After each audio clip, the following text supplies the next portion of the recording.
I am Marwan Cameron, and this is the Conduit. All right, y'all, it is time for another show. It is Sunday night, Sunday, June 13th, 2021. Lots of graduations, proms, celebrations. Congratulations to all of the graduates. Special shout out to my cousin Skylar Cameron on her way to Morgan State. Another shout out to Malik Cameron, my nephew, also on his way to Morgan State. So very proud of them. Definitely tough to graduate in the era of COVID, for sure. So I thought I'd do something a little fun tonight. Give you a little bit of history. Tonight we're going to figure out, who am I? Who am I? You know, I still don't know that fully.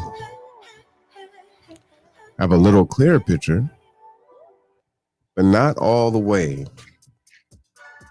So tonight we're going to delve into that, but first we need to do our COVID check-in.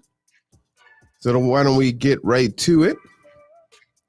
Now I'll tell you, I got received the second Moderna vaccine last Saturday, 10:30 a.m. I actually still have my little sticker here because they make you wait for 15 minutes to make sure you're okay. So I remember what time I got it. So, you know, it's kind of my notes, right? And what I noticed is I did not get a text today for my daily COVID check-in. So I don't know if it switches to not every day to weekly or whatever, but I will continue to come to you and bring you this information, regardless of whether or not they send a check-in, because I think, again, it's important that you have that information. But, you know, I'm doing okay. No real complaints. Kind of the same as normal. You know, like I said, I got some pretty crazy hours. So, you know, some of my fatigue could be just from my lifestyle, right? You know, last night we had a awesome podcast with Tasia Green. You know, our Saturday night show starts at 9:30. We went a little over 4 hours. So, and it's so crazy because it doesn't feel like 4 hours at all. At best, maybe it feels like 90 minutes or so. So it's pretty crazy, pretty cool, but, you know, great conversation. A lot of people participated in the chat, so we appreciate everyone for tuning in.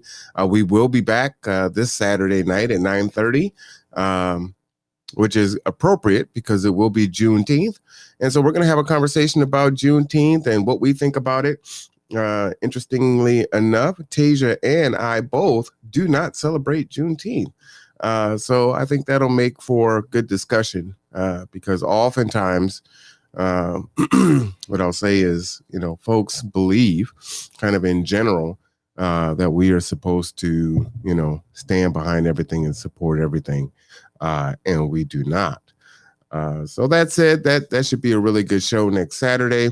Of course, you know, this Friday coming up, I have Roosevelt Smith. His interview will be at, I believe that's 1:30.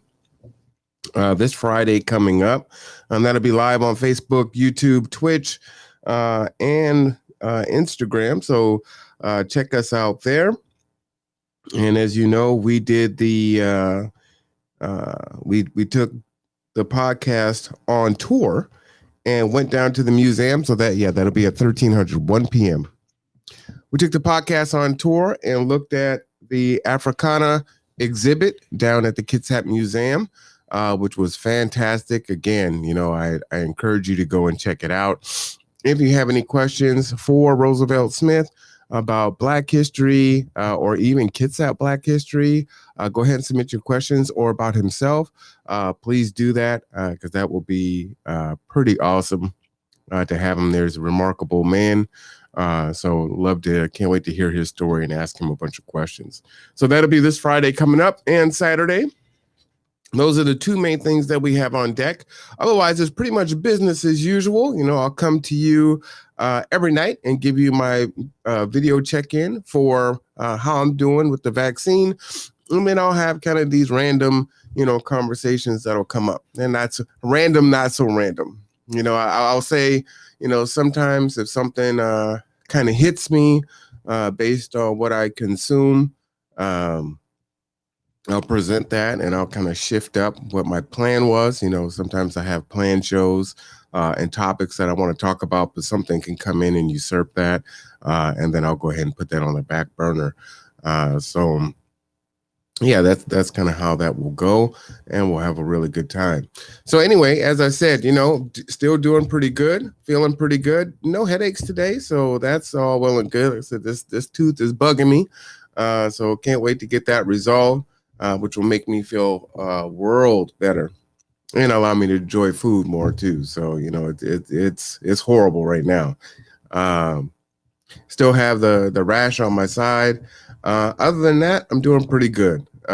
Raymond, he also got the Moderna vaccine, his first shot last Saturday. He's doing pretty well.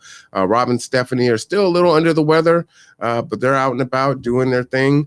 And so for the most part, they're all right. So we're kind of business as usual, and we're getting to it. And as I said before, you can give us a call if you are looking to get the vaccine, either the Pfizer, the Moderna, or the J&J. Give us a call. We're providing free transportation for that. And or if you are in need of rental assistance, we are providing free transportation for that also. So give us a call at 360-373-3000. All right. And also want to let you know you can follow us again on the Conduit. This is the name of the show, hosted by me, Marwan Cameron. And you can go to my YouTube channel. It is easier if you just type in my name, which is down there so you can see it.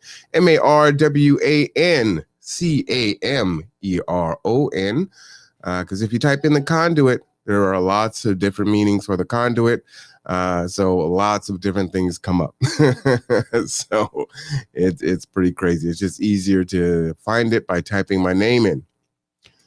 Also, as you know, AJ Ellington's 1-on-1 and 3-on-3 basketball tournament is coming up. It's called the Summer Prime Basketball Tournament. So come and join us. That's going to be July 30, 31, and August 1. So that will be a lot of fun.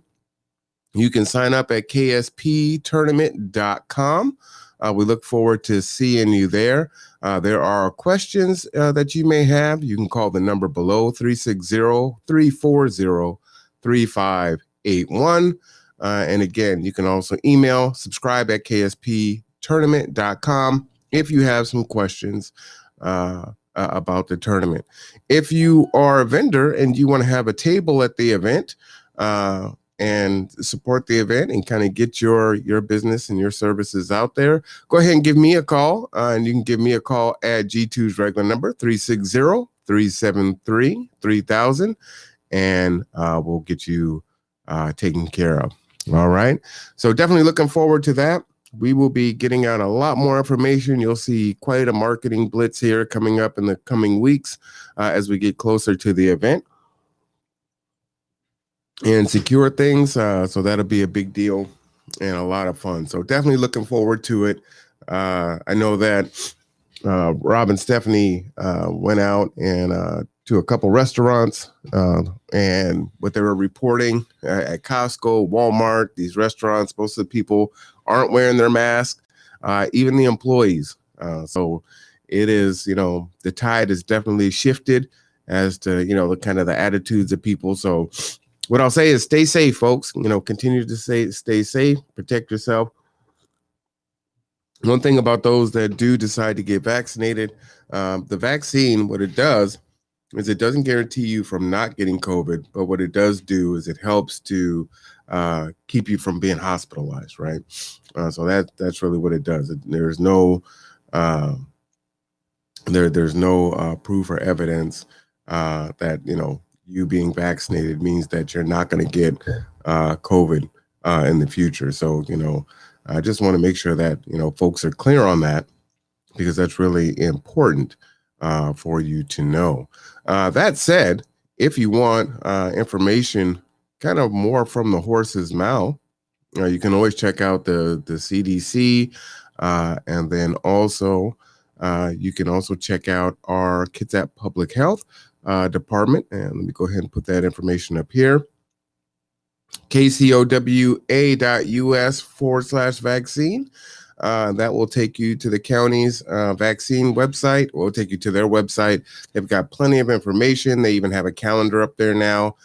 So you can see where you can get the vaccine, what days, what vaccine, what location. So go ahead and check that out. You can sign up there. Again, if you need transportation, go ahead and give us a call and we can go ahead and set that up for you. So we want to be able to support you in your endeavor there. So like I said, I wanted to do something a little bit different tonight. And, based on our conversation yesterday, which again was a great one, we touched on a lot of different things in our conversation with old Tasia. And, it was making me think about some things, right? Just, what we celebrate, what we value, what's important to us, how we think, and what is our domestication, right? And what I mean by domestication, what I'm saying is how we were raised, right? How we are raised, how does that form who we are as people, as adults today, right? And for a lot of folks, as we touched a little bit on slavery, you don't necessarily know how far you can trace your history back, right? Some folks can trace it back to the shores, to the ships when they came over here. Some people can trace it back, even further than that. And then others, it's just everything in between. Well, for me, many of you know, I was adopted. So my story is my birth mother got pregnant with me when she was 16 years old in Buffalo, New York. And back in those days, 70 something, she was not allowed to stay at home because she wasn't married. And so my birth father was not in the picture as far as I know. And so she had me and she was, homeless. And so I experienced homelessness from birth, right? So this is one of the reasons why I work with the community that I work with. And so my mother, she couch surfed, she stayed with friends, she did what she could. And it just got to the point where she said, you know what, I can't do this and I need to give my baby up for adoption. And, that's a very hard decision for a parent to do, right? And so I'm thankful that she decided to keep me. I'm also tremendously thankful that she decided to give me up for adoption, right? I think that takes a tremendous amount of strength from someone to say, you know what, I can't do this. And I'm going to put my child above myself and not say, you know what, this is mine, right? Because people can become possessive of their children and say, this is my child and I'm going to, keep my baby. And it doesn't matter how much my baby suffers or what kind of life my baby has, my baby's with me. And she didn't do that. And I'm very thankful for her for that.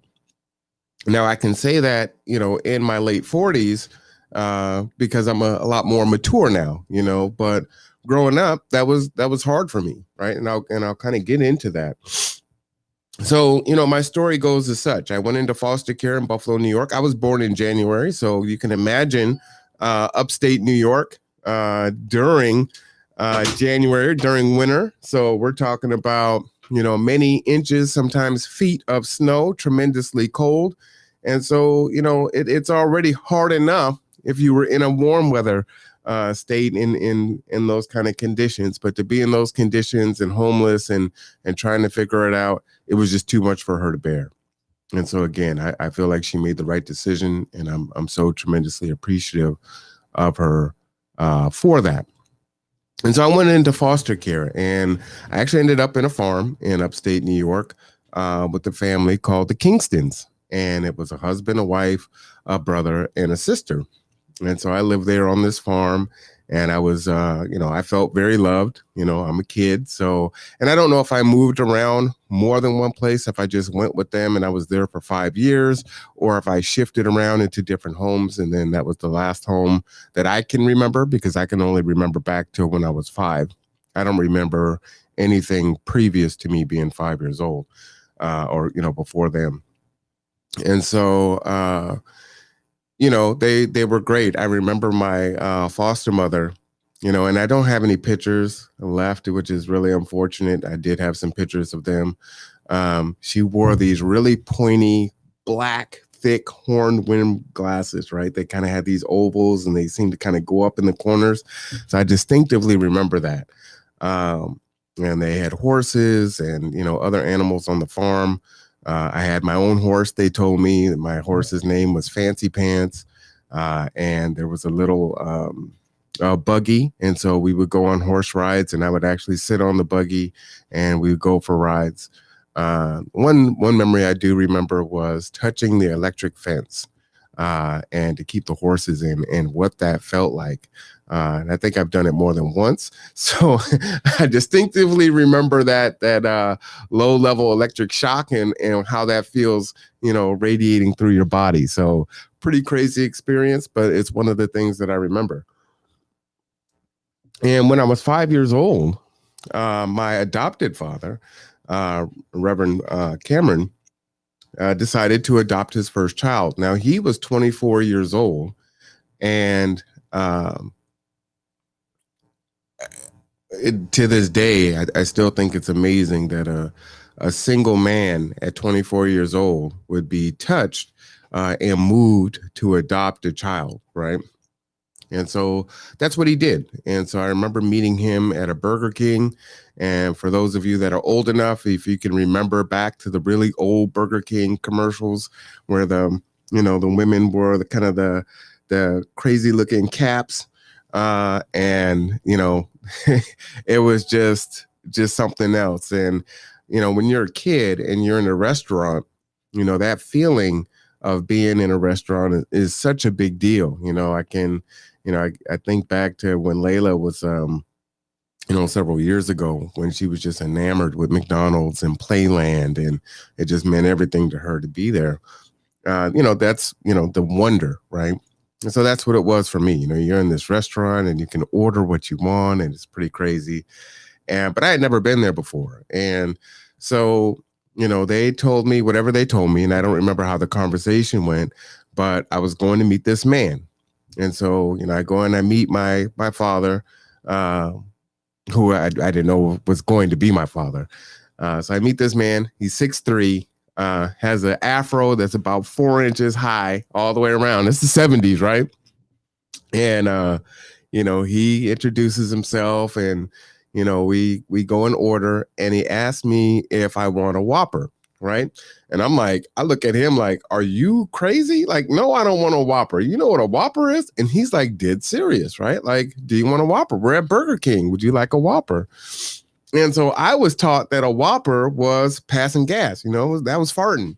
So, you've got this huge, I'm 5, right? So, I'm on a farm with a white family, and we don't leave the farm very often. So I'm not really seeing a lot of black folks. And you got this huge mountain of a man, this giant, and he's asking me if I want to poop, you know what I'm saying? To eat. And I'm like terrified. Like, no, I don't want that. Like I'm ready to go home. I don't know what this is all about. So he's got to explain it to me and show it to me. And so, we get the sandwich and we talk, and, it is what it is. And so we have a few visits and whatnot. And then I decide, I don't know how much of a decision I actually had at 5, but it seemed like, I felt good enough that, the placement would work. And I'm pretty sure they're probably like temporary at first because, an adoption isn't legalized for a while. So I went to go and live with him. And, kind of the rest is history as far as that's concerned. But I'll even talk about that too. And so, I'm with him, and, it's pretty crazy experience. And, it's a transition. And, but now you're the only kid, which is great. So, my grandmother who's passed and my auntie Colleen, who I was just giving a shout out to her daughter, Skylar, who just graduated, right? It was, just, my dad, my aunt, and the mom, grandma. And, grandpa was in the picture, but I think they were already divorced at that point in time. So I'm the only child and everyone's doting over me. And I'm the first, and it's all great. And it's a good experience, right? It's good to be loved. And so, kind of the history in New York at the time, my dad was living in either Syracuse or Rochester, New York. And there were so many children that needed a home. I was in what was called the CAP book, right? CAP, and it was a huge 3-ring binder. Right? I mean, this thing is just thick, full of children, and you can flip the page, and you can just read us like a dossier, right? 5-year-old black child, needs a home, yada yada yada, this, that, and the other, right? And you can literally flip pages and it's almost like order a child, and there were so many of us in this book that needed a home.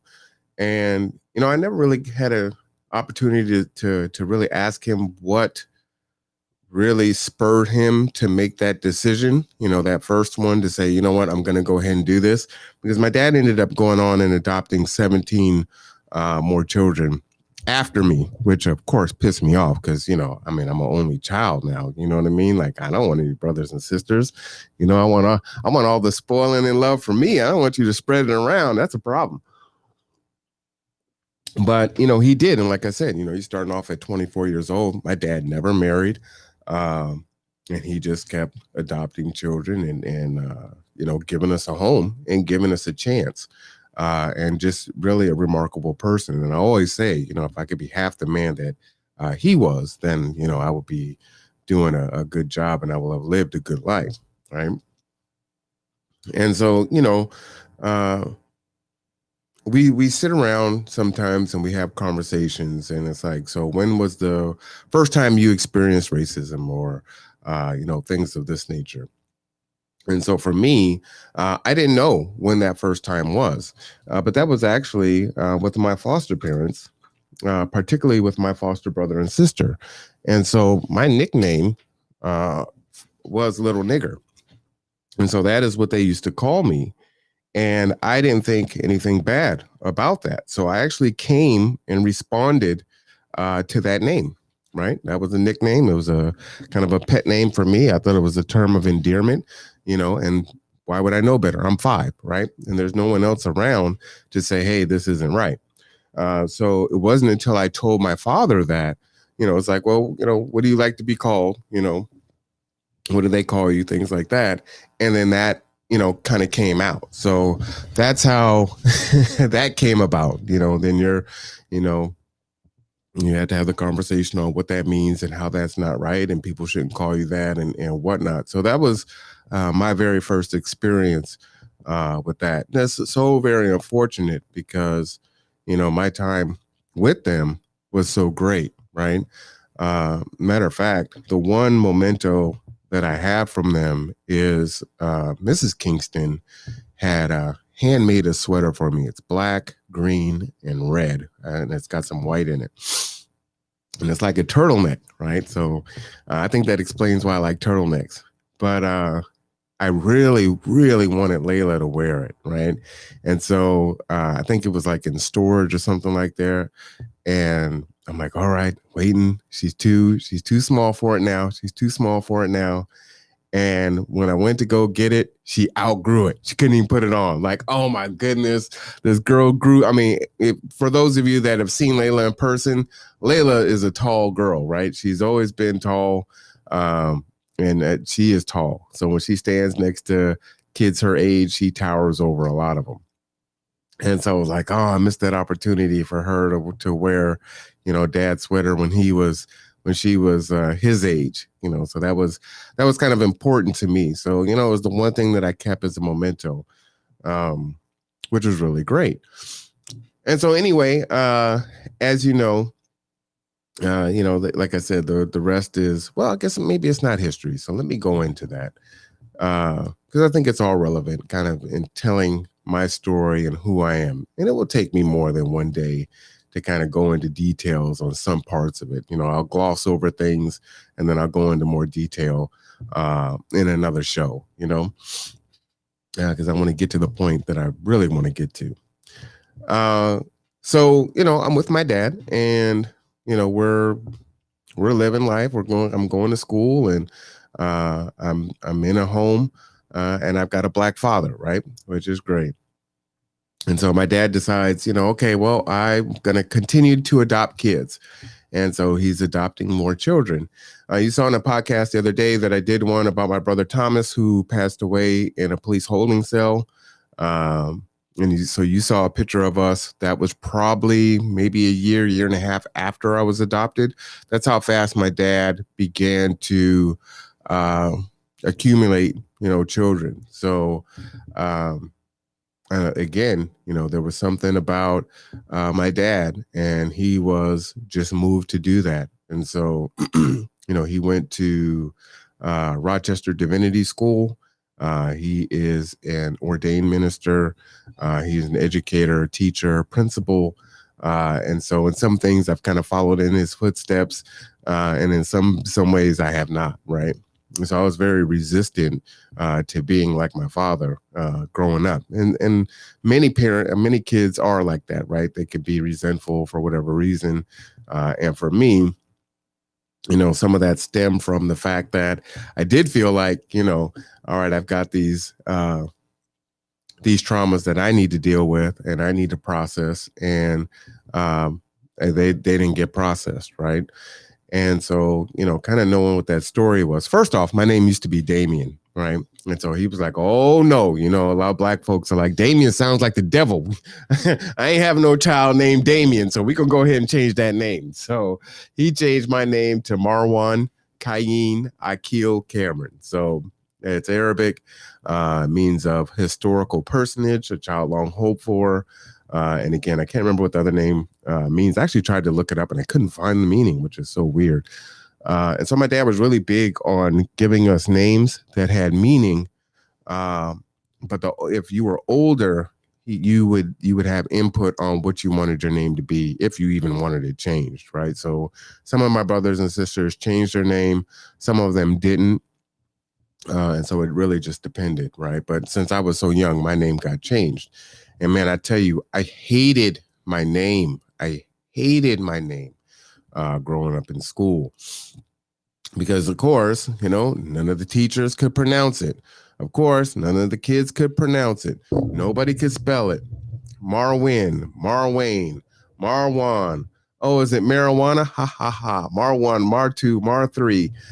You would get everything. Is it Marjuan? Is it, man, I got everything, right? And so I hated my name growing up. I just wanted a regular name. There was no way for you to be anonymous or kind of, disappear in with the other kids. So you were always a standout, right? And so that was always hard for me to deal with. Now I love my name, right? It's so interesting how you perceive things and process things as a youth, and then as you mature, some of those things can change. So anyway, my dad adopted a bunch more kids, and as more came, he put me. I was in Montessori school. I was in some advanced courses.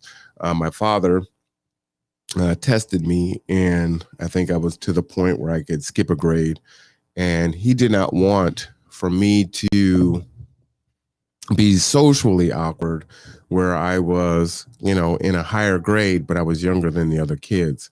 And so instead, what Washington State had was what they called horizon courses, right?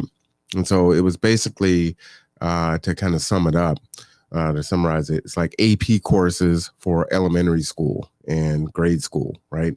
And so that's what I was in kind of growing up. So like we learned how to play chess in the third grade, and we had open concept schools, before that was really a thing, and just a lot of different pedagogy in teaching And, I think that really helped me quite well. I don't think, I know that helped me quite a bit later on, especially when I ended up on my own.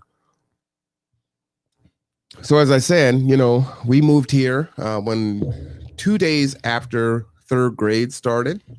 And that's where I met Rod, and you met Rod in about a month ago in a podcast, and we got into a fight over a girl in the third grade, and then after that we've been best friends since, and that has been, well, it'll be 40 years next year, which is pretty amazing to know someone and have a friendship with someone that's not a family member for that long. So that's pretty tremendous that we were able to maintain that friendship. He was the best man at my wedding. I was the best man at his wedding. And so, just a really profound friendship that has really stood the test of time. I've known him longer than many of my brothers and sisters, which is, pretty funny. So anyway, for me, my problem started when I started to hit 10 or 11 years old, right? There's more kids in the house. We've got girls in the house. And at some point in time, you want a mother, right? You're always going to pine for the parent that's not in the household. And so yesterday we were talking about, fathers not being in the household, and mothers not being in the household is also traumatic, right? And there's something missing if you don't have both sides there. And so I did not have a mother growing up. And so there was a void and a vacuum there, right? And as different kids were adopted, they had different levels of attachment with their blood relatives. Some knew their blood relatives, and some did not, like me, or some knew of their blood relatives, but the relationship was dangerous or bad. And so, there wasn't going to be any interaction, but at least they had some kind of history from it. And I remember when I was 11, a letter had come in the mail, and it said, and this is how I remember it, right? It said that my birth mother was deceased. And this was like mail that shouldn't have come to me. I don't know how I ended up getting a hold of this piece of mail or how I read it. But that I unraveled from that, that sent me down, a pretty dark road. And, I was, sad, depressed. And so that kind of started my problems, run away, and just really started some issues, resentment. I was the smart kid, the one that didn't get in trouble.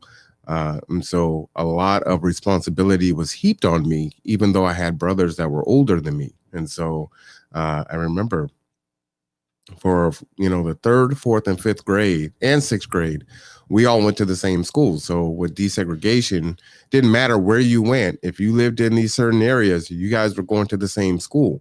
So now I've got the same friends from third grade, fourth grade, fifth grade, sixth grade, and rated junior high, seventh grade. I could not go to junior high with all the rest of my friends, and including my bestie. I had to go to Catholic school. And not only that, I had to take a bus from Rainier Beach to the Central District and take my 3 siblings with me, right, that were younger. So now I'm responsible for them. And I hated it. So, I, went to Catholic school. I played basketball for that team. We made it to the state championships, and I ran away. I didn't even play in the game. And so, I'm already struggling at that point, And so, like I said, there's a lot of resentment there. I'm not the only child. I want my mom. I don't have my mom. Kids, unfortunately, don't always see what it is that they have, even though it's needed. It does. Parents can still be affected by that, right? Like you can, on one hand, understand that both parents are needed and important, but as the child pines for the other parent, when you're the one doing all the sacrificing, it still can make you feel some kind of way, even when you understand it, right? So I imagine that was probably tough for him, but he did the best he could. And one of the things that he told me later on in life was, son, everything that I did wasn't perfect, And all I ask for you to do is, take the things that you believe that I did good as a parent and use those things. And anything that I did bad, that you felt was not helpful or harmful, just throw those things out and apply it to your own parenting. And that was really powerful for me, right? And that really helped me heal quite a bit, because it was like, he didn't have to adopt me. He could have left me in the foster care system, and who knows who I would be, what my life would be like, right?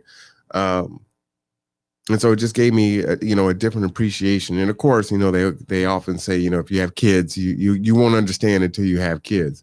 And so, that is definitely a true statement. So that was really helpful for me to heal, those parts as an adult, right? But for me, I was already pretty much unraveling, right? Um, as I said, the other kids some are older. My dad adopted a child that was only 10 years younger than him, right? So remember, he adopted me when I was 5. He was 24. So when my dad was, well, he had to be about 28. He had a 17, 18-year-old and my brother Kyle, right? And it's like, you got, I mean, you're a kid at heart, but you're a man in your body, right? I mean, Kyle was huge, right? This was a yoke. My brother was pretty yoked. I have to show you some pictures. I've got some of some of them on my wall. Actually, I do have a picture of him on the wall. Hold on, let me go ahead and grab that for you so you can see. I think that.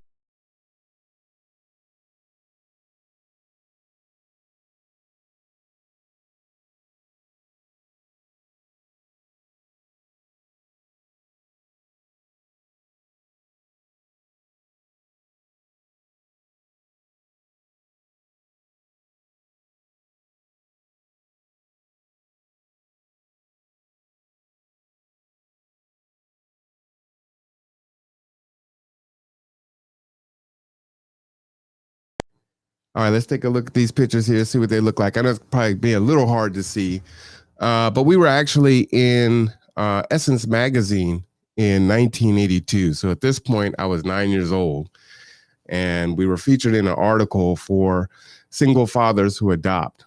And so my brother, you can see my dad in the center with his arms around my brother Kyle in the white, who I was talking about. He's literally only 10 years younger than my dad. Tony, who's in the green, who actually lives in Silverdale, Washington. I'm in the blue. Kyle has his arm around me. Jaredin, he's the same age as me. He's in the center, and he lives in Baltimore. And then Michael, who didn't finalize his adoption with us. And so this is one page, because it was a full page article in Essence magazine from 1982. So, it was just pretty crazy, right? And, back then, and it was really frowned upon it was easier for white people to adopt or have custody of Black children than it was for Black people to have custody of children that weren't theirs, especially if you were a single man. I mean, that's just something that's really not heard of, right? And so imagine now, it's the 70s, it's the 80s, right? Oh, he's a homosexual, he's molesting the children, he's got to be doing this and that. I can tell you that never happened, right? Never, ever happened. But those are the things that were said, right? And so he knew that going in, and still had that on his heart to do. So pretty crazy, you know what I mean? Like, a lot of people wouldn't willingly put themselves in that line of fire when they just don't have to. He didn't have to do that, right? Show you another picture, which is a little bit more. This is after I left home, right? And I left home when I was 15. And so this is a picture that kind of sits on my wall here. You can see my dad in the center there again. And you can see Kyle. Like, literally, Kyle looks older than my dad. You know what I'm saying? Like I said, he's 10 years, younger than my dad is. You can see Tony, my brother, there to the right of my dad. You can see Renita. She has her hand on Tony. And then Jamie's in the red. And then to the left of Jamie is Jaredin with the glasses on. And that's either Ryan or Lonnie in the front. I can't remember. They're twins. And then in the front there is Crispus, who unfortunately passed away at 24 with sickle cell anemia.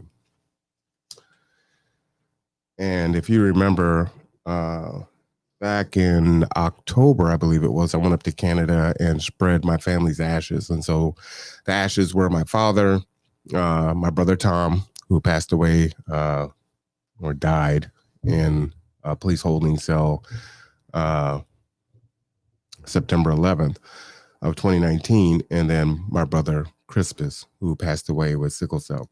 So I am the keeper of the family ashes, and my aunt has my grandmother and my grandfather. And so that's just how it is. But like I said, by that time, I started to unravel, right? I think my dad had me in counseling, which was, definitely helpful.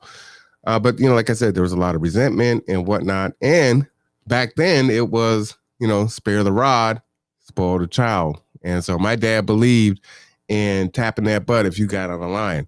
Well, for me, I didn't like that. So I'd rather you put me on restriction. Put me on restriction. You don't have to whoop me. I get it, I'm good. And so, and parents know how best to discipline your kids, right? I was telling you guys before, Tom, he hated being put on restriction. He's like, give me the beating. I don't care. You know what I'm saying? Just don't lock me up where I can't go outside. And so we would get the opposite restrictions, right? And so he hated it. He hated it, but I hated it. And so I remember one day we scared my sister. And, Tom, he used to always get me in so much trouble. So he was quite the inventor and was really into music. And so back then it was cassette tapes, right? I'm definitely dating myself. And so when you take all the ribbon out of the cassette tape and you kind of ball it up, kind of looks like a spider, right? If you kind of just throw it at someone and they look over really quick. And so, let's scare Renita. All right. So that's what we're going to do. So he throws it at her. She gets scared, right? She's crying. Dad comes home and is on, right? Go take a shower. So, we go and take a shower, and I come out of the bathroom. I'm walking to the bedroom, and my dad's bed is made pristinely, and his belt is just the only thing on the bed, just laid out, looking like a medieval weapon. It's like, it's over, So I go in the room, and the house we were living in, our doors were like this close together, right? So these are the doors, and I think they both opened out like this. My room was painted 100% blue. The walls were blue, the carpet was blue shag, and my brother's Tom room, his walls were green, and his carpet was shag green, right? So I go in the room. He's getting ready to go in the shower. I'm like, man, he's going to beat us, man. The belt is on the bed. So he takes his shower. He's like, man, we should run away. And I was like, all right, man, we're going to run away.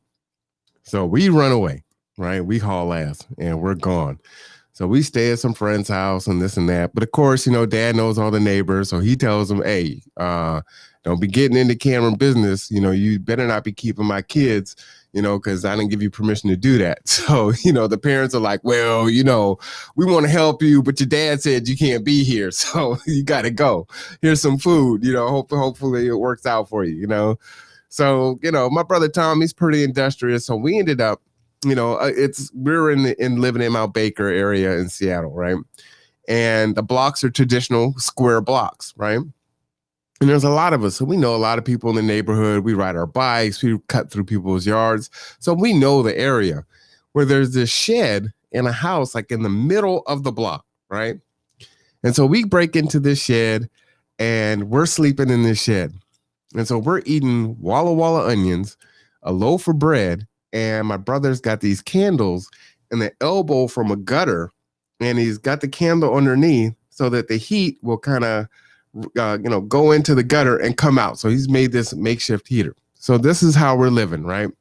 And then during the day, kids are going to school and we're going to, going to parents' house and, getting bread or whatever. Or we're playing around in the woods, doing whatever we do, right? So Tom's like, man, we need to go in the house, get some clothes to do something. So he's like, I can get into the house. So we get into the house. And either we tried to break into the house or we went after school when we knew our brothers and sisters would probably let us in and let us get in and get out before my dad came home. Well, Dad ain't stupid. And, first off, he's a teacher. So we're thinking, oh, well, he's stuck to a schedule. We're good, right? He never comes home at this time. So if you remember Starsky and Hutch, right? They had a red Torino with a white stripe on it. Well, my dad's car was a blue Torino, right? All blue, no stripe on it. And so we come out the house and we're walking down the street because we're thinking, hey, we got time. We're going to be good. Man, that blue Torino came around the corner like Starsky and Hutch, and we took off, boy. It was like, whoo, we're going. I was saying, my brother's a track star, so he's gone. I mean, he's cross country and he's fast. So he's got a block on me, right? And just going. So he gets away. I don't get away, right? And shoot, I think I led Dad to the house. I think I led him to the shed. You know what I mean? And so he's coming up, and I'm like, man, he gonna beat me. He gonna beat me bad, boy. So I ended up stepping on a nail. So now I got to go to the hospital because I had to get a tetanus shot. I didn't even get whipped. I didn't even get a whipping. You know what I'm saying? So I go to the hospital, get this tetanus shot, and then we end up back home and whatever. So, is that how it went? Yeah, I think that's how it went. All right. So, we're back home. So, we go probably another year or so. And then we run away again. Well, at this time, Tom is dating someone who's on the other block, right?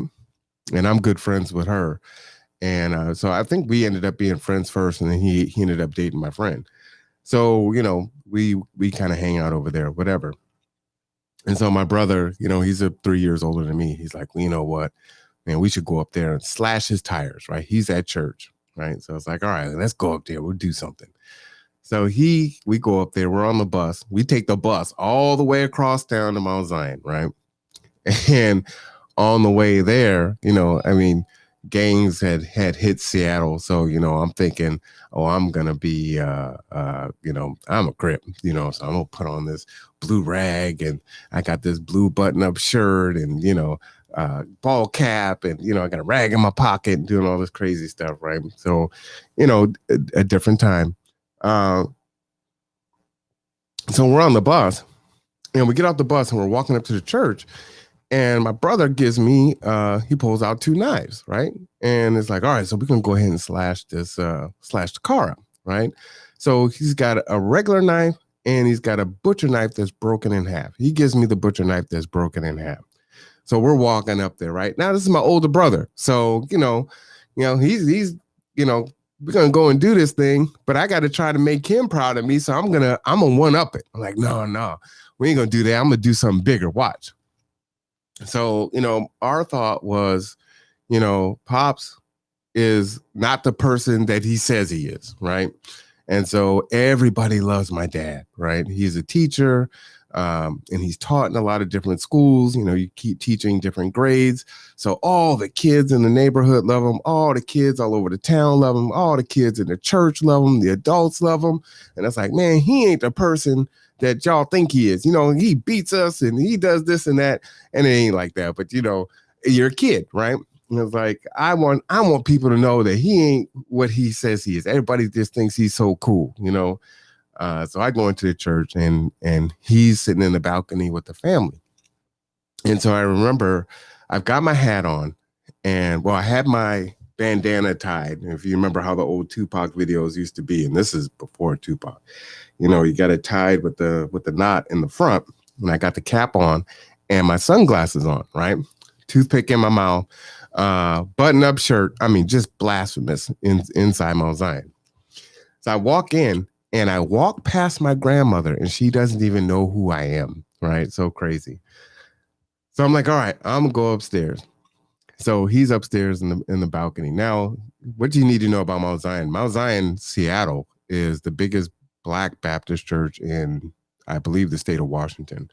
And back then, Reverend McKinney, Pastor McKinney was, he marched with Dr. King, right? And they had their own kind of secret service in this church. Because, I mean, it was that big a church. So I go upstairs and I'm like, I don't know what I'm going to do, right? But I do want to show him up somehow, right? So I tap him on the shoulder and I'm like, next time I see you, I'm going to kill you, right? And so I walk away and I get to the top of the stairs because I'm just walking. I'm not walking fast. And he grabs me on the shoulder, right? And remember, my dad is 6'3", 285, right?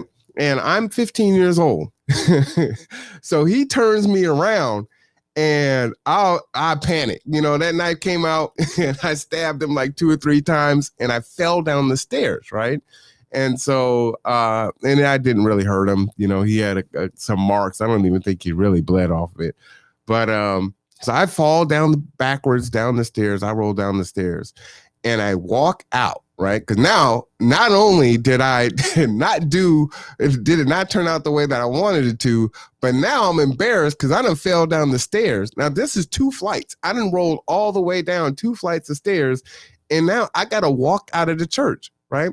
So to get up to the balcony, you've got to walk all the way across the back of the inside of the church or the sanctuary. And then you got to go up the stairs. So I got to walk all the way through. Well, now people are hearing commotion. You know what I'm saying? So now they're looking. So I'm just walking.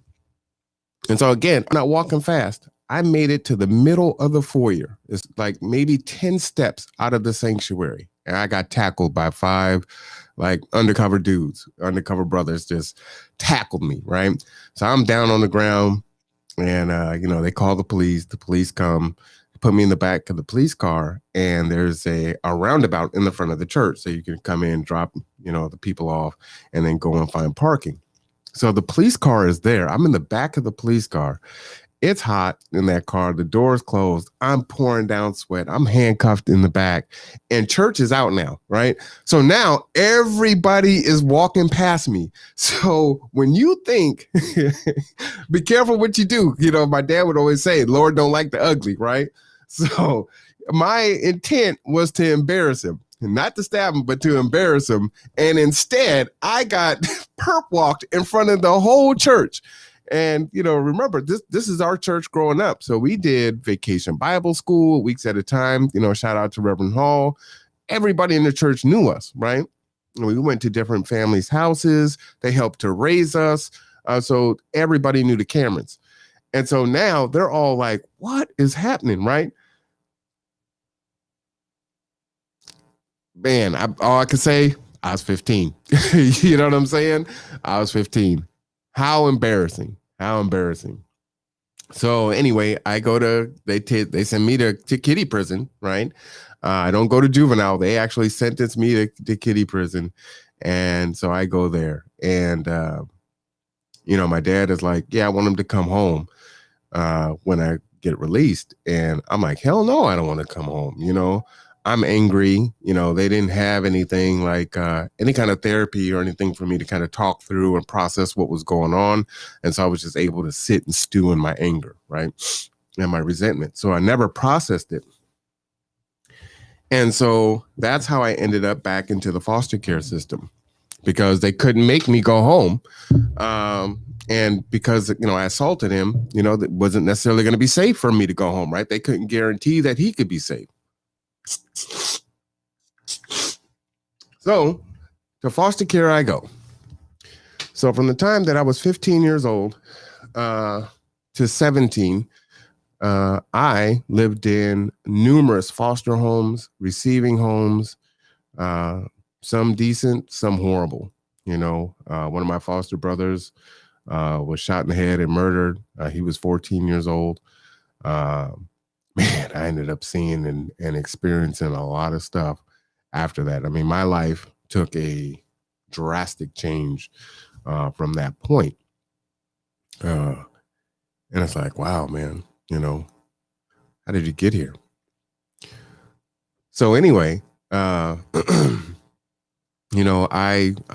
the last place I ended up living, because nothing really worked out, right? I stayed in a lot of places. First off, the older you get and the bigger you get, the less people want to deal with you, right? So it's hard to find a home for a black teen that's, approaching 5'9", 5'10". You know what I'm saying? And it's just like, yeah, no, we don't have a place for him. And so the last place I ended up living was the YMCA downtown Seattle, right? So here I am, a teenager living in the Y. Again, it is what it is. And so, it's like, what am I doing, man? I don't have any parents. These people aren't, you're institutionalized basically. I'm out. So I left and pretty much just emancipated myself. Like I'll just live on my own. And that's what I did. Uh, and from there, I did the best I could. I got in trouble with the law. Um, I didn't, a big one for me was I didn't see a reason to pay for car insurance, right? Car insurance was stupid. Um, I can barely afford the car I got, and I can barely afford the gas and trying to take care of myself. So you know what? If I drive careful, then I don't need to have insurance, right? And if someone hits me, then it's gonna be their fault, and they better have insurance. So that was kind of my attitude. Well, you get targeted by the police, right? I was living in Rainier. Can't remember the name of the apartments, but I was living on Rainier, and I'm going to work, and I would come home, and I'll have to show you. I'll show you another day. I'm gonna show you my criminal record so you can see everything that's on there. But I would get back-to-back tickets within a few days, and it happened like in sets of 3, right? And so back then, I think it was like $475 for a no insurance ticket, plus whatever they pulled me over for, and then it just kept building and building and building. So now I've got driving while license suspended, right? Because now my license is suspended because I'm not paying the bills; it's going to collections, right? So I'm just digging a hole deeper.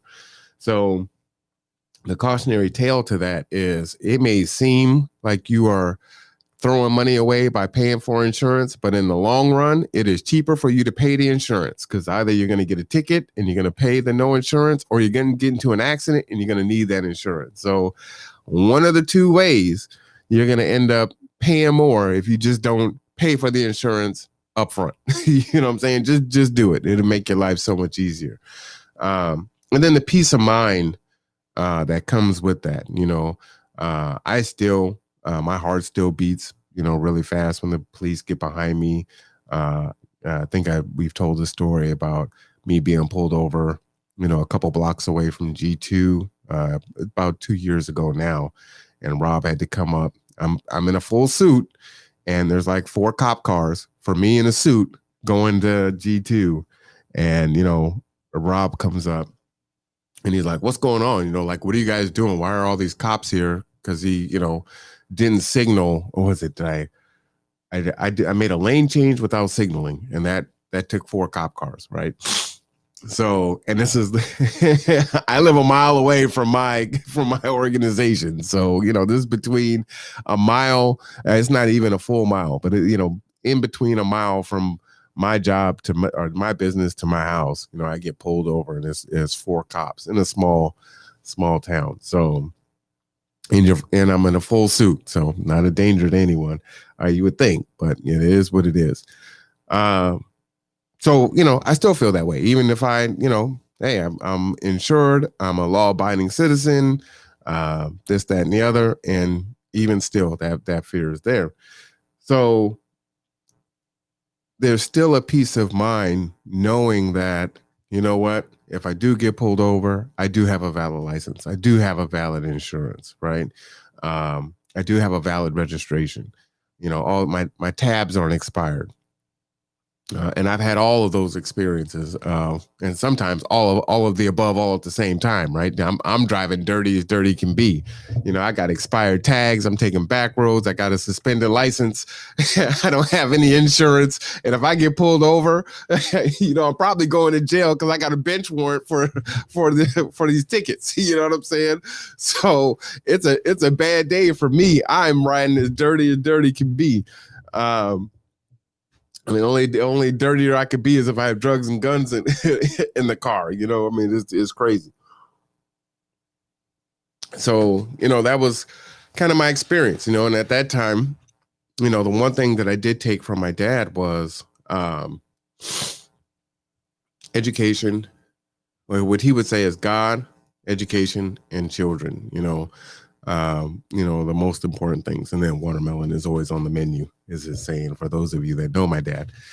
And so that resonated with me. And, my life dismantled, and I had only, attended the ninth grade. Right. And so, and at that point, I was trying to prove a point to him. So I decided basically to fail my classes. I wasn't going to try anymore. I'm the standout uh, child. I'm the smart one. I'm the accomplished one. And you're not paying attention to me because my brothers and sisters need more attention for whatever reasons they need it. I want attention. So I'm going to show you attention by not performing well academically. And again, he didn't punish me. It was like reverse psychology. It was like, well, you're going to have to live with those consequences as an adult. And man, that just pissed me off even more and enraged me. It's like, man, you're not even going to discipline me for that. So even when I do the thing that I'm heralded for, when I don't do it, you still aren't going to acknowledge it. Man, it just, whew, boy, I was done. I don't think that had the effect on him that he wanted it to. Later on, it did. Obviously, your choices, the choices you make, you're going to have to be accountable for, and you're going to have to overcome the decisions that you make in your life, even the decisions that you make when you're young, right? And people aren't going to make excuses for you, and no one cares. So other people are struggling. Other people didn't make the decisions you made. It's hard out here for a lot of people. So man, that's on you. And that's what it is. So that's definitely something to learn about it, right? You could feel pitiful if you want, but don't expect people to take pity on you and give you some kind of break or opportunity because, oh, well, I didn't know any better, right?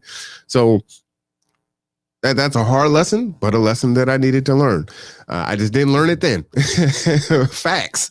I did not learn it then. So, I did the best that I could. I got my GED 2 days after I turned 16 years old. I just went down to Seattle Central Community College and took the GED, no prep, and was able to pass it. So it's like, I need to at least have that. If I don't have a high school diploma, I need to at least have the equivalent. That's going to be important. So I did that. I started going to school to become a bricklayer. So I was doing that 8 hours a day, and then I was a telemarketer at night, and just doing what I could, right? Then I had my first kid at 20, which I wasn't ready for. And basically, during those times, I wasn't stable. So I'm looking for, someone who has a place for me to stay that I can put my head, and Dr. Tiasan Johnson talks about that. I can't remember what he called that hobosexual or something like that, where a black man in particular, because that's what he's focused on, is literally kind of using their body in order to have shelter, right? So they don't have to be out in the street. And so that comes with its own issues and traumas, right? So, and I know there's a lot of brothers that I know today that are doing just that, right? And it's a survival tactic because there's not a lot of resources out here. As I talked about yesterday, the majority of Black people who are homeless are men, right? 60% are male. And so there's not a lot of resources. The focus is on the kids and the women and the families, right? And so, to that end, I told you a story about, a family that we were helping, her son turned 18 in a women's shelter, and they had to leave because he turned 18. And so now he's considered a man. They are now all homeless. And, he felt such guilt from that, right? And he can't help that he's 18. You know what I mean? It's like, we're in a tough situation. What can I do? I'm a child. I'm still in high school, and the greatest, sweetest kid you'd ever want to know. But that's what it is. So there's not a lot of resources out there, right? And again, the world doesn't care. So it is what it is. And you got to try to survive. Well, I don't want to sleep outside, right?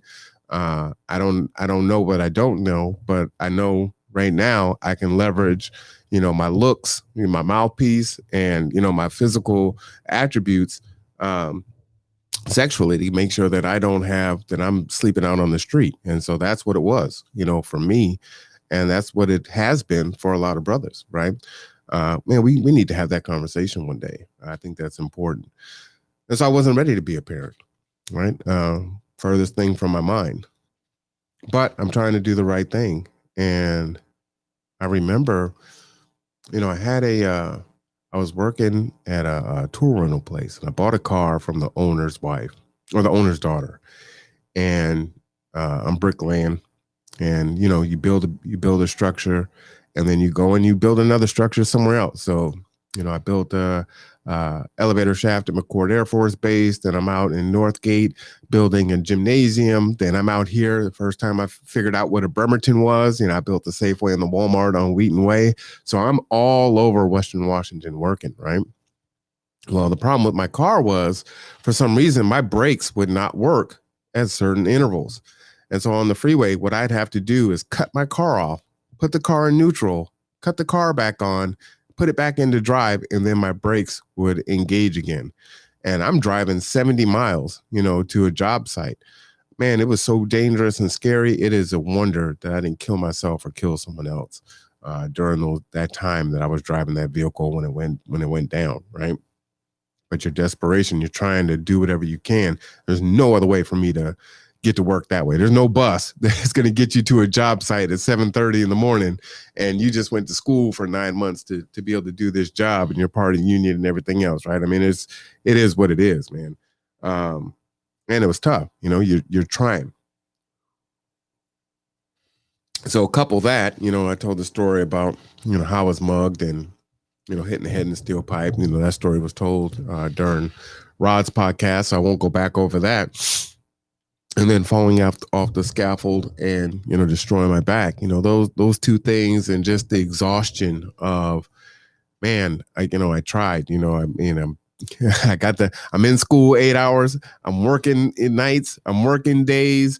I'm barely sleeping. I would come home when I finally did, start working. Let's say I went to Bremerton. I'd come home from a job, and I would be so tired. I would fall on the bed and fall asleep for 2 hours. I still got dried mortar on my boots, and I'd finally get up and take a shower, eat something, go right back to bed, just exhausted, trying to adult, but no support, right? And no support because, I ostracized the support that I had, right? And then, you become distrusting, so you don't have any of the supports there.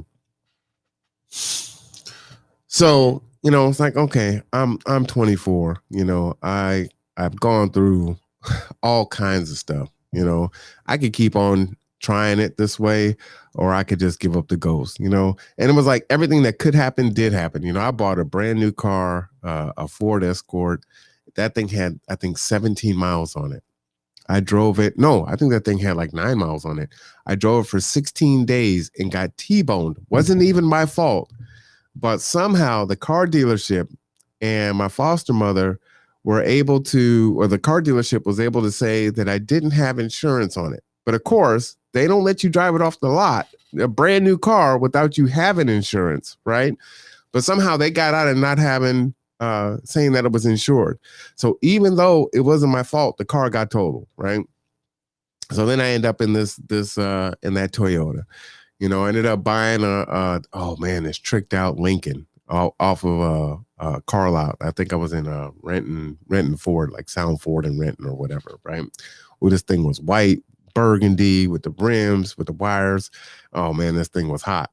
Boy, that transmission went out, and all I could do was drive that thing in reverse. Boy, it's like every car I got, whatever happened, it just, whatever could happen, did happen, and it was just escalating levels of catastrophe. So it was like, man, I don't know. I give up, man. I'm trying everything. I'm going to work. I went to school. I put myself through school. I'm buying cars. I'm paying my insurance now. I'm doing what I'm supposed to do. And still, I just can't seem to get ahead. You know what I mean? I can't tread water. I'm fighting with this woman that's got my child now, and I'm, half-assed being a dad when I want to be. and it's not working, and it's just tragic. So I call him. That's been 10 years, right? Boy, that phone call. That phone call, boy. Let me tell you. So I call him. Dad. I tell him kind of what's going on, what I've been doing. And of course, he's an educator. He's he's a lot of things, right? He says, well, sounds like there's something that you might want to talk about or something you want to ask me. And he knows I want to come back home. I need to come back home. I'm out of options. And he won't just say, come on home and let's work it out or whatever. He tells me, here's what I want you to do. I want you to get off this phone with me. And I want you to go into your bedroom and go and put your pride on your shelf. And then call me back when you're ready. Man, you to turn me back into a 12-year-old with two sentences. You know what I'm saying? Like, are you serious? Man, I was so hot at him. So I hang up the phone, right? I'm like, I'm going to use my words because I use my words more liberally back then, of course. Forget this dude, man. I'm not doing that. He knows what I need. He ain't even trying to help me. No accountability. I'm not going to take any on myself for that, right? So I don't know how long went by. I mean, it might have been a couple days, right? Took me a while to put that pride on the shelf. Let me tell you, pride is heavy. Pride is heavy. So it took me a minute to, go ahead and put that pride in the box, lift it up, get it all the way up there on the shelf, stuff that thing all the way in the back and then call, right? Woo, boy, you talk about, they tell you that you got to swallow it, you know what I'm saying? Or you got to eat crow. Woo, man, that crow is thick. It's gamey. It doesn't go down well. It doesn't matter how much liquid you got. That crow is hard, So I called, Dad, I need to come home. Okay, son, well, let's talk about what do you mean? Let's talk about it. I done put the pride on the shelf. I did what you said. You know how hard it was for me to do that? Why are you playing games with me like this, man? We got to talk about it. So we have a conversation about it. I come home, right? So now I'm home. Well, son, you're going to work. You're going to go to school. And you're going to go to church. You ain't got to go to my church, but you got to go to church somewhere. Damn, boy, I'm a kid all over again. Look at this. Well, I'm hardcore. I just came from the streets. What you talking about? I still got a rag in my pocket and everything else. I know what you talking about. All right. I played games. But at the same time, you also did say we're going to talk about what happened in the church. So I'm going to have to keep my chair up against that door because, again, you are 6'3", 285. And, yeah, I heard some stories. So, and I've seen you fight, the brother that was only 10 years younger, who was, rock solid. So, yeah, I don't know if I can. I'm going to have to sleep with one eye open, but I'm sleeping pretty good. And I've been in the street. So, I'm going to have to put that chair against the door because I don't know what can happen. You know what I'm saying? You might wake me up in the middle of the night out of a stone cold sleep and be like, hey, it's on now. So I'm not going to be able to do that. So, I'm here. And it's like, all right, man, what am I going to do? What am I going to do, man? Got to figure it out. So my brother's living here. And, of course, I hang out with him. He was my favorite brother. And once I had started working out here, then I had realized, that my brother was here. So I would come and see him, right? That's how I knew what Bremerton was. I knew about ferries and San Juans and Anacortes. I didn't know anything about Kitsap County and Bremerton and Paulsbo and Naval Shipyard. I didn't know anything about that. So now, I'm here. I'm hanging out with him. I'm still doing the street thing. We're drinking. We're partying. We're doing our stuff. And I was like, all right, you got to go to college, right? You can't use your body to make money anymore. You're going to have to use your mind. You always said education was the key. So you got to use your brain. You got to go to college. So I go, Dad, I don't know anything about going to college. I didn't even finish high school. Well, son, you go to the college and you ask, Come on, man. Can you help me? You're an educator. Is there someone I could talk to? Can you tell me what the process is? You went to college, right? Come on, help me out here. Why are you making it so difficult? You know what I'm saying? Like, are you trying to make me fail? Ain't about that at all, right? Do you want it? If you want it, you're going to put the work in. How hard is it for you to go and talk to people and go talk to advising and this and that, figure it out. All right.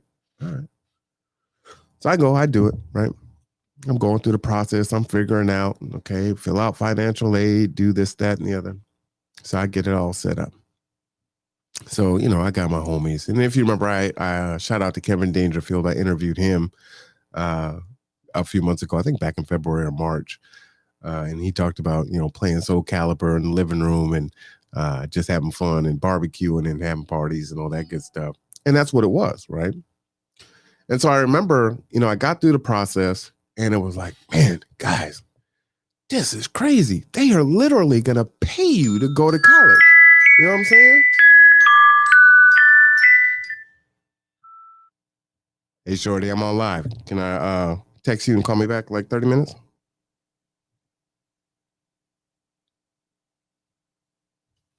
You hear me? You hear me? Yeah. So, yeah, I'll text you in a little bit. All right. So, anyway, I'm like, okay, guys, man, they are going to pay you to go to college, man. And I will show you how to do it. They don't want to take me up on it. They're like, yeah. So I started going to school, right?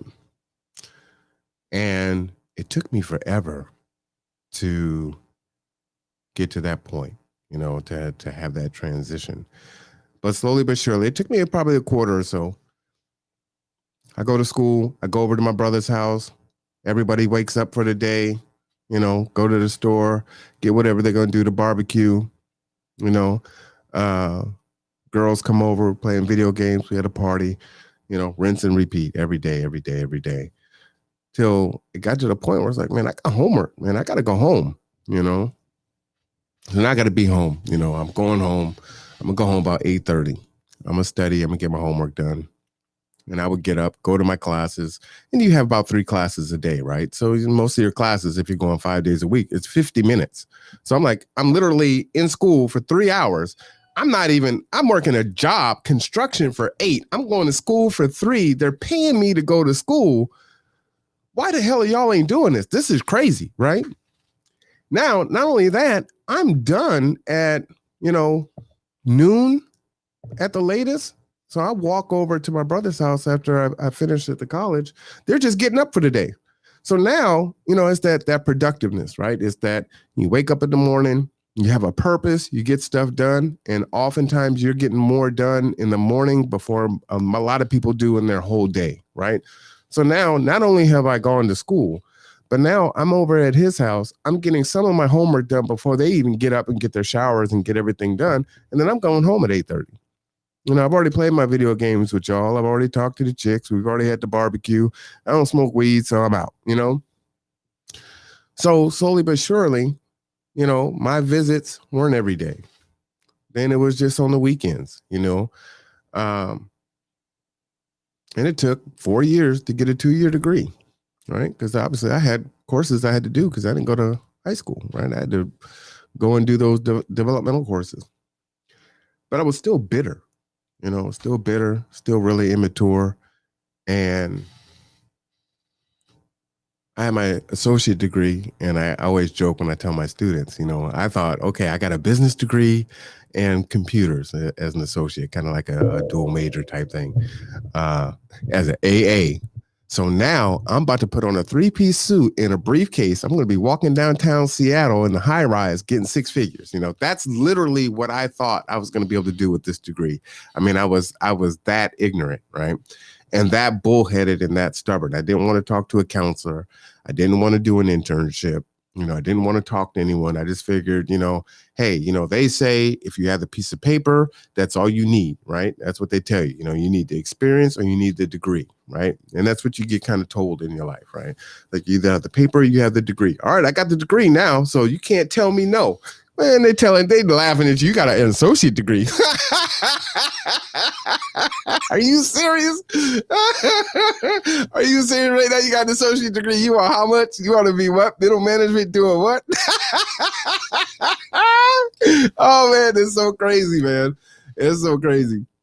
That's literally what I thought, right? So now it ain't worth nothing. I still don't want to go to work because I don't want to work for minimum wage, right? The job that I probably could get. So now I got to do a bachelor degree. All right. Well, you know what? Affirmative action wasn't there for me. So now it's time for the loans. Damn. Now I got to pay for this thing. I got to start getting serious now. So I'm doing a business degree. And like I said, during that time, I met who would become my future wife in calculus, which was awesome. And, the promise was, as I was saying on the podcast yesterday, well, you got to get married. We got to finish our master's degree before we get married. So we finish our master's degree, get married, buy my father's house for him. He moves back to DC. He doesn't want anything to do with the house. Whole nother story. Right. So now it's me and her in a 5-bedroom house, 3 full baths that we don't need. It's like, okay, what are we going to do? But at the time she wanted 10 kids. It was like, all right, I don't know about 10 kids, but I mean, we got the space for it. So we did our thing. And then, Layla came along and, we had a good run. And then we separated when Layla was like 3 or 4, and now we co-parent from that point on. I think she was like 3 or 4. Maybe she was 5. 2016. I remember I moved into this place when Trump was elected. I was moving. So it was 2016. I was moving out of that house. We were long since separated, but it's about 2015. And Layla was born 2011. So yeah, Layla was 4, right? And so what's interesting about that, and it's a long way to get to what I really wanted to talk about. And I'm saying, who am I? Right. But I kind of have to tell this story. And there's a lot that I've left out in there that I will tell at some point in time. But who am I? Well, the thing is I told you that I was adopted. And so I don't know my birth family. I got a letter when I was 11 that said that my birth family or my mother was deceased. I don't know how accurate that was. Many times your adoptive, your paperwork is sealed, right? They can have it sealed, so you can't look the parent up, later on and then disrupt their family as they moved on, because that could cause issues or whatever reason that they want to do it. But anyway, that information came out, so it is what it is. And I've never really had a desire, right? Because again, even though, I had counseling when I was like 11 and was going through wanting my mom and whatnot, that resentment, she didn't want me. And, I went through that. But as an adult, it's like, well, I mean, it is what it is. As far as I know, she's passed away. My dad wasn't there. I have no curiosity. Don't really want to know that side of the family. Has no relevance to me, right? My dad, my adopted father, that's my father. That's all that matters, right? I'm a Cameron, and that's what it is.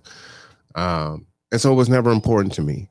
However, my oldest daughter, it was important to her. She wanted to know. She asked, right? And she also wanted to know because, I have 2 granddaughters. She wanted to know, did I have anything like history in my medical record that she should know about, that would be helpful for her and the grandbabies. And so I'm like, all right. So for they're Jehovah's Witness, so they don't celebrate holidays, but kind of still want something for the birthday, So for a birthday present, I did Ancestry.com, and so that I can kind of see where I came from, and I can share that with her at least, right? Because I do have some, weird things, right? Like I told you, the reason why I chose to get the vaccine was because, I have a autoimmune, which is called sarcoidosis, and it affects your lungs. And so it's not hereditary. It's not contagious. I think it's like a kind of a Norwegian type thing. But then some black people get it too. It's like super weird, right? And so it just can affect you in a lot of different kind of crazy ways. And then I also ended up having a brain tumor, right? And so just kind of had like these like really crazy, weird stuff that's kind of in my background that didn't manifest until I was an adult. So I was like, all right, I'll go ahead and do this, and that'd be good. And so for me, one of the things that, another thing that I hated was in grade school where they would say, okay, let's do your family tree. And it's like, I don't have a family tree. When you're first adopted, they're telling you that you're family, but you're not all the way on with that yet. So it's like, okay. And you don't know everybody, right? Because all I knew, for the most part was my dad who adopted me, his sister who was my aunt, and my grandma and my grandfather, right? I don't know anybody else that's around, right? My Uncle Bob that I talked about during Veterans Day, and my grandma Audrey, which he would tell stories about colorism and all other kinds of crazy stuff. He would tell stories about, and he would tell stories about other folks. But I mean, I'm 5. I don't know who these people are, right? So I can't make you a family tree. One, I'm not. You're saying a family tree, is it supposed to be my blood family or my adopted family? And I've got to explain it. And my name is already different. And this, man, it was hard. It was hard. It sucked. And I know that my children and my grandchildren are going to go through the same thing on my side, right? Because if they want the bloodline, it stops with me, right? It starts with me, and then I had girls, and my girls had girls. So I think they say your line doesn't continue, right? If you don't have a male. I don't know how that works. Again, it just never was really anything important to me. But, there are times when, you kind of think about it. So it's like, well, does your line continue, or does your line die off because now it's my granddaughters follow the dad's line? You know what I mean? So my line stops with Layla and Nakoya. So my family tree is 3 people.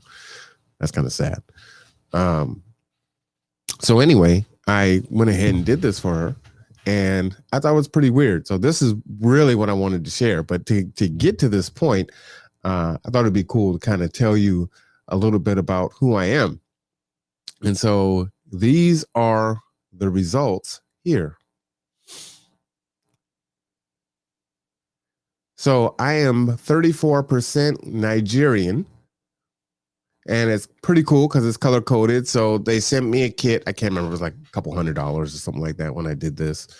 And you do the swab, you send it in, and then after a while they will send it back, and then you can log in and you have access to all this.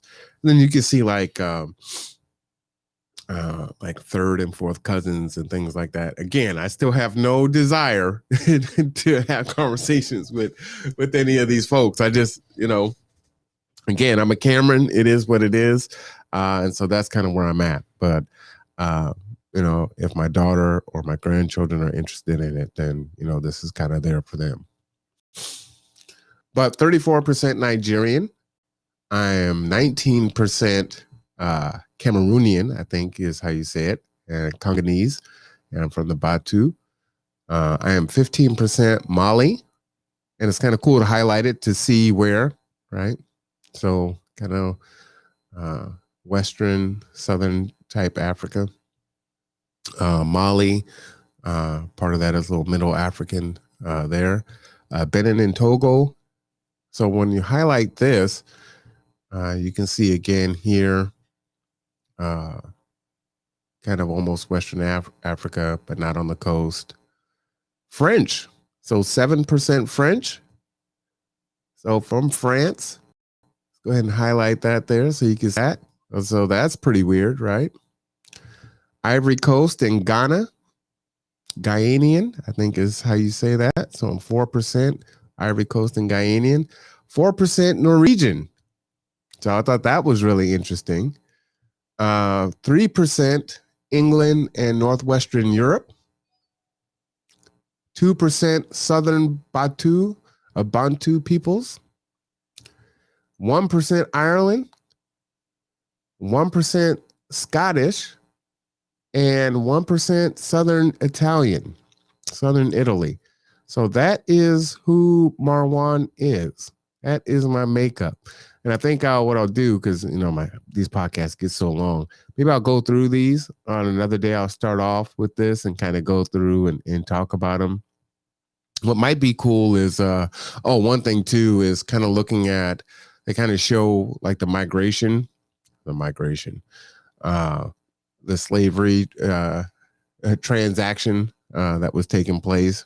Early North Carolina African Americans, Kentucky, Tennessee, Georgia, Alabama, Mississippi African Americans, and North Central Mississippi African Americans, Mississippi and Alabama African Americans. So this is where my bloodline probably traces to, right? So how weird that I end up, my birth mom ends up in Buffalo, New York, and then I get adopted. We fly from Rochester all the way to Seattle, and now I'm living in Bremerton. So definitely have come a long way here. So really pretty interesting. And it looks like they see other regions tested, over 1,400. So it's pretty cool to see. You can look at, let me see, my trees. I think you got to pay for that. I didn't do that. Search census, voters, immigration and travel, military, member search. I think I can search for members. Oh, well, maybe I can't. So, like I said, I really don't even know how this whole thing works because I haven't really gotten that far into it.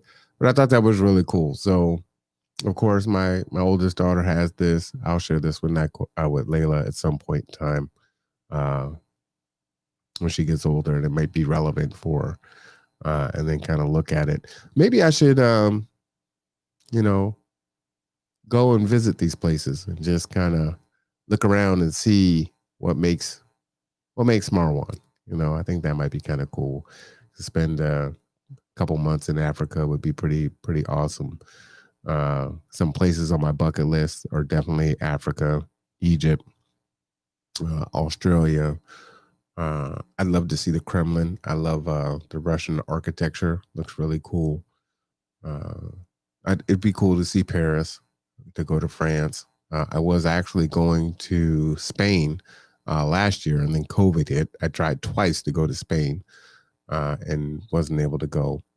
So I was going to go to Malaga, Spain, and that didn't work out. So, but yeah, I think that might be pretty cool to do. I would definitely have to do a podcast from those areas if I do that. So this is who I am, or this is where I'm from, right? This is where I came from. Kind of wanted to share my story with you. I think it's, pretty interesting and helpful. We have these conversations about slavery and people's histories and everything else. And, you don't know what you don't know. And that's definitely one of the things for me is not knowing my history, not knowing where I come from, not knowing my people. Who do I call? Who do I lean on? Where's that familiar support that many people have? And, it's one of the things that people would tell me, when I go through, it's like, man, I'd always like to have know my blood relatives and this and that. And then folks that are in these really bad toxic relationships with their natural family are like, well, I can tell you it ain't all what it's cracked up to be, right? It's like the grass is always greener on the other side. I'm looking at it from my perspective. They're looking at it from their perspective. And it's like, well, it ain't always what you think it is. So it's just something else. What I will say is I wouldn't change my life. It is what it is. I am where I'm supposed to be. I do believe that I was put here to live a life of service.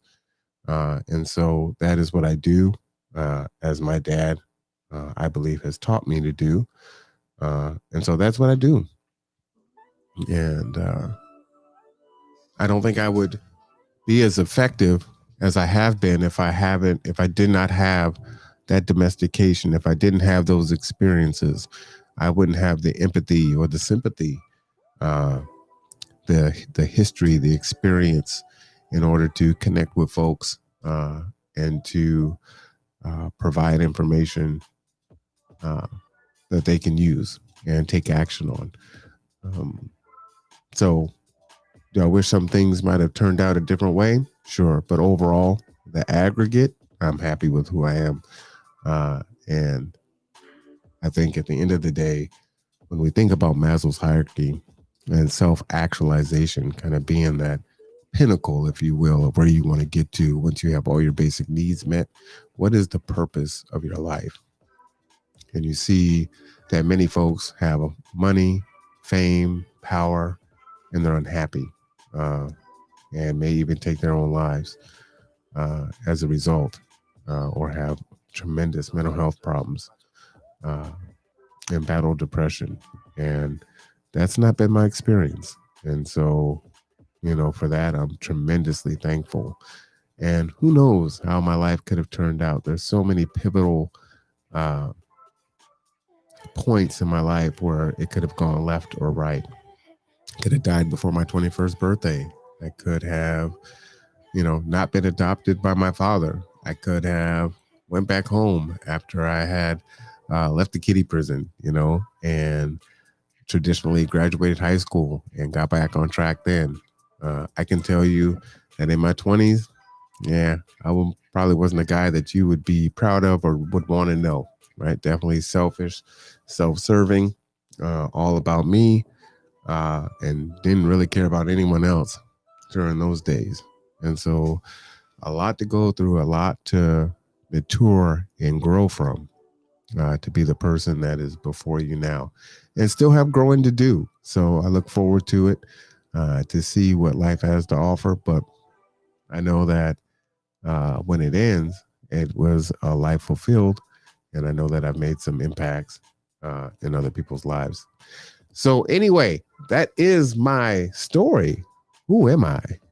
For today, I'm glad you joined me. I'm R1 Cameron, and this is The Conduit. We will be back. When will we be back? Oh, man, we'll be back tomorrow. Lord willing, that's how it is. Blessed and highly favored. So check in again tomorrow. Don't forget to subscribe, like, and share, and submit your comments. Also, remember, ksptournament.org. Sign up for the tournament. We look forward to seeing you there. All right. Till next time, everyone.